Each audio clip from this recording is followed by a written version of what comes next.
This is the another problem, और ये पिछले प्रॉब्लम की तरह ही है। ये भी एक्सरसाइज का प्रॉब्लम है दूसरा। और ये कह रहा है कि trigonometrical ratios sine cos tan से लेके जो 6 है उन सब को सेक के टर्म में रिप्रेजेंट करना है। सेक ए तो आप जानते हैं कि सेके के टर्म में ही रिप्रेजेंट होता है, तो अलग से उसको करना है नहीं, मतलब बाकी 5 करना है।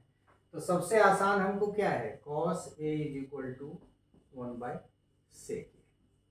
और सबसे कठिन है साइन ए, क्योंकि साइन ए का सेक से सीधा कोई रिलेशन नहीं है। हमको जाना पड़ेगा टैन और सेक के टर्म में।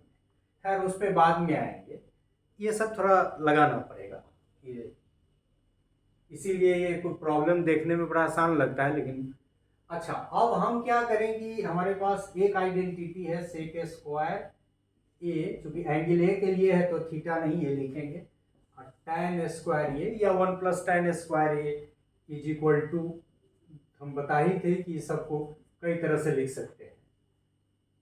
तो सेक ए क्या है, टैन ए क्या होगा, सेक ए के टर्म में ही लिखना है, मतलब सेक ए को रिप्लेस नहीं करना है, उसी के टर्म में सबको लिखना है। तो sec square A -1 is equal to tan square A, हो गया आराम से। अब ये टैन ए कितना हो जाएगा, ये हो जाएगा root under sec square A -1। ठीक है। अब टैन का तो हम रिप्रेजेंट कर दिए, कॉस का 2 हो गया हमारा, सेक है तो सेक को करना नहीं है। यदि टैन हो गया तो कॉट इसका उल्टा होता है, तो कॉट क्या होगा, 1/tan ए। अब tan ए इतना है तो ये कॉट ए के टर्म में रिप्रेजेंट करेंगे तो क्या हो जाएगा, सेक स्क्वायर ए -1। अब दिक्कत हमारे सामने साइन का है, साइन का सीधा कोई रिलेशन नहीं है, तो हमको साइन को कॉस से डिवाइड करना पड़ेगा। मान लीजिए हम साइन को कॉस से डिवाइड कर दिए, लेकिन वैसे तो डिवाइड नहीं कर सकते हैं, तो फिर इसको एक बार और डिवाइड कर दिए, तो ये क्या आ गया, साइन ए, ये टैन ए बटा सेक ए, मतलब टैन ए बाई सेक ए को तोड़ेंगे तो क्या आएगा, sine A by cos A into cos A बटा 1।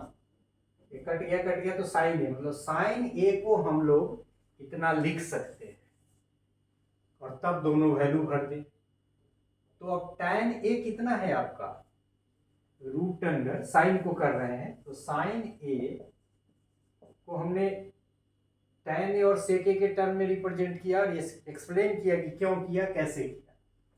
अब साइन ए टैन ए बटा सेक ए हो सकता है, मतलब टैन ए और सेक का वैल्यू रखे तो टैन ए का वैल्यू है root under sec square A -1, और डिवाइडेड बाई, ये तो टैन ए का वैल्यू हुआ, सेक ए, सेक ए तो सेक ही है, तो ये सेक ए। अच्छा, चूंकि कॉसेक ए सीधे तौर पे साइन से जुड़ा हुआ है, तो 1/sin ए, मतलब उलट दे यदि इसी वैल्यू को, तो ये कोसेक ए हो जाएगा, मतलब cosec A is equal to, in terms of sec A, sec square A -1।